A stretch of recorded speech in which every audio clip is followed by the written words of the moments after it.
Ciao, benvenuto, sono Simone e in questo video ti illustrerò il concetto di token e come esso è rappresentato all'interno dei blocchi che costituiscono la nostra blockchain. Nel precedente video, di cui ti ho lasciato il link in descrizione, ti ho mostrato il concetto fondamentale di codifica hash. Abbiamo osservato la struttura di dati rappresentata da un blocco e come diversi blocchi possano essere concatenati al fine di creare la cosiddetta blockchain. Nell'esempio trattato in precedenza, i nostri blocchi ospitavano dati di qualunque tipo e non era ben chiaro cosa potessero servire nel pratico gli oggetti analizzati. Ora non resta che trovare un'utilità a questa catena di blocchi, la cui funzione, in generale, è quella di propagare informazioni univoche e verificate tra tutti gli utenti della rete, mettendo tutti d'accordo su un'unica versione comunemente accettata della catena. Dunque, come già accennato in precedenza, queste informazioni saranno costituite proprio dalle transazioni effettuate sulla rete, aventi come moneta di scambio un'entità digitale chiamata token, più comunemente conosciuta come criptovaluta. Ecco una rappresentazione visiva della catena di blocchi, stavolta riempiti da dati strutturati con l'obiettivo di rappresentare delle transizioni. Possiamo osservare il simbolo del nostro token, che per semplicità sarà lo stesso del dollaro, e altri due simboli che precedono i dati relativi a mittente e destinatario della nostra transizione. Essi sono incorporati all'interno di riquadri grigi e possiamo considerarle come delle etichette immutabili che identificano il tipo di dato che inseriremo all'interno dei riquadri bianchi. In questa rappresentazione i dati essenziali che identificano la transizione sono i seguenti. In primo luogo va inserito il valore della transizione, espresso in una certa frazione della criptovaluta presa in considerazione. Nei restanti due riquadri andremo ad inserire i dati che identificano il mittente e il destinatario della nostra transizione. Per semplicità, in questo prototipo di blockchain gli identificativi sono rappresentati dai relativi nomi, ma nelle applicazioni reali sono codici alfanumerici che identificano l'indirizzo pubblico del wallet che effettua o riceve la transizione. Ad esempio, nel blocco numero 1 possiamo osservare la prima transizione che riguarda un valore di $25 inviato da Darcy verso Bingley, ossia mittente e destinatario.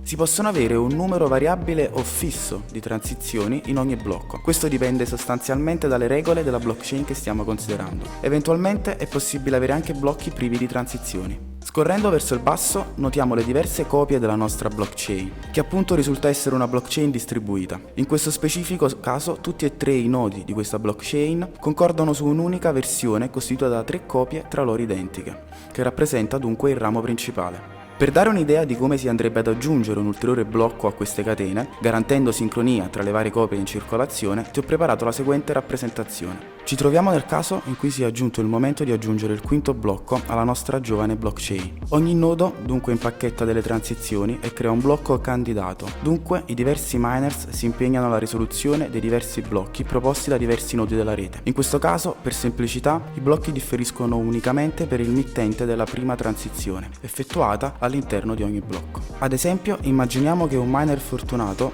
risolva la proof of work sul blocco custodito dal nodo A. Dunque, il blocco chiuso per primo verrà preso dal nodo e comunicato agli altri nodi aventi la stessa copia, i quali sostituiranno il loro blocco in corso d'opera con il blocco minato dal miner vincente. In questo caso sarà sufficiente sostituire il mittente della prima transizione e il nodes trovato dal miners all'atto di validazione del blocco. E come possiamo osservare, i blocchi saranno automaticamente validi e aggiunti alla copia della blockchain. Il meccanismo in realtà è leggermente più complesso, in quanto va tenuto in considerazione il tempo impiegato da un nodo per l'invio del blocco validato agli altri nodi della rete. Immaginiamo che due nodi A e B, situati in luoghi opposti del mondo, generano 2 blocchi validi quasi simultaneamente, provvedendo entrambi a comunicare e diffondere le rispettive nuove copie della catena al resto della rete. Inizialmente potrebbero crearsi 2 grandi rami della blockchain, entrambi identici ad eccezione del blocco finale appena aggiunto. I miners della rete inizieranno dunque a dividersi su questi 2 rami,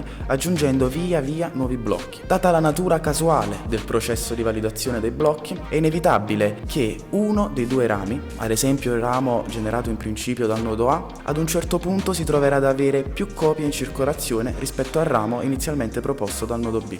A questo punto, grazie alla regola che premia rami che posseggono un numero maggiore di copie identiche, inizia una reazione a catena che porta i miners della rete a concentrare i loro sforzi principalmente sul ramo A, che dunque si espanderà a discapito del ramo B fino a sostituirlo del tutto. A rinforzare e velocizzare questo meccanismo si aggiunge un'ulteriore regola che premia i rami più lunghi, ossia costituiti da un numero maggiore di blocchi rispetto ai rami più corti. Infatti, un ramo che possiede un maggiore numero di copie, attirando un contributo maggiore di potenza di calcolo su di sé, tenderà a divenire inevitabilmente più lungo. E viceversa, un ramo più lungo tenderà ad essere condiviso da più nodi, aumentando dunque il numero di copie identiche in circolazione. Un processo che potremmo definire analogo, sotto certi aspetti, alla selezione naturale di Darwin, dove in questo caso la capacità di adattamento di una catena può essere riassunta dalla sua lunghezza, in quanto questa indica che su di essa si è concentrata una quantità di potenza di calcolo superiore rispetto alle altre copie in circolazione, di lunghezza minore. Il meccanismo appena trattato è anche il motivo per cui una transizione in cripto solitamente è accettata ed effettuata definitivamente dopo un certo numero di blocchi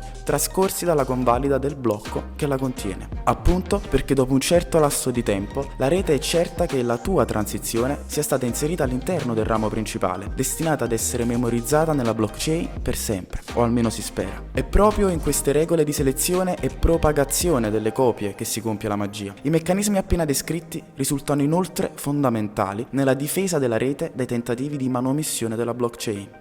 Osserviamo con degli esempi pratici l'efficacia dei sistemi di sicurezza appena descritti. Vi sono due principali inganni nell'inserimento di un ramo fraudolento all'interno della blockchain. Nel primo caso, un nodo intende cambiare un blocco nel passato, magari nel tentativo di riprendersi delle criptomonete che aveva ceduto a un altro utente in cambio di una Lamborghini. Ad esempio, Ripley potrebbe sostituire la transizione effettuata sostituendola con uno 0.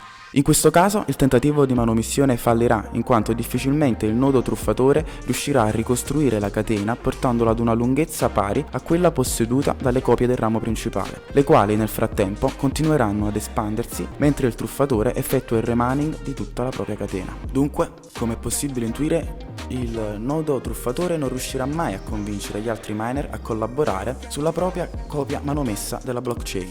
Ora osserviamo il secondo caso possibile di manomissione, ossia il caso in cui un nodo provi ad inserire nella copia della blockchain un blocco che viola le regole accettate dagli altri nodi. Tale violazione può consistere nell'invio di una transizione a nome di un altro utente verso se stesso, oppure all'invio di cripto da un portafoglio che non contiene un saldo sufficiente per l'effettuazione della transizione. Ad esempio, sulla copia custodita dal nodo A della blockchain, il nodo stesso potrebbe essere interessato appunto ad inviare una transizione sostituendo in maniera illecita il nome del mittente. A questo punto, anche se il blocco venisse validato per primo rispetto agli altri blocchi della blockchain, gli altri nodi comunque osserverebbero la violazione delle regole e si rifiuterebbero di aggiungere il blocco alla propria copia della blockchain. Dunque, anche in questo caso, stavolta direttamente per la scarsità di copie presenti, ossia una contro due copie identiche, il nodo truffatore non sarebbe in grado di attirare su di sé la potenza di calcolo presente nella rete, trovandosi solo contro tutti, dunque destinato a custodire una catena che nel tempo risulterà sempre più corta rispetto a quella principale. La teoria dei giochi ci insegna che nel momento in cui i nodi non saranno in grado di equalizzarsi in massa, raggiungendo il 50% più 1 della quota di potenza di calcolo, essi tenderanno a rispettare le regole del gioco, in quanto non avranno la forza necessaria per convincere il resto della rete che la propria copia manomessa sia quella vincente, destinata a diventare il ramo principale. In questo esempio di blockchain osserviamo che non è tracciato il contenuto del conto dei wallet relativi ai diversi utenti. Dunque, come possono i nodi verificare se una transizione sia possibile oppure no? Cioè, come può un nodo sapere se Alice possiede realmente $10 che intende inviare a Bob? Analizzeremo questo aspetto nel prossimo video, nel quale faremo una ricapitolazione generale di quelli che sono i processi che permettono ad una blockchain di resistere alla prova del tempo, propagando il suo stato in maniera coerente e verificata. Qui in basso potrei trovare i link dei nostri social e delle applicazioni web interattive utilizzate per questa dimostrazione. Ti auguro buono studio e spero di rivederti al prossimo video. Ciao!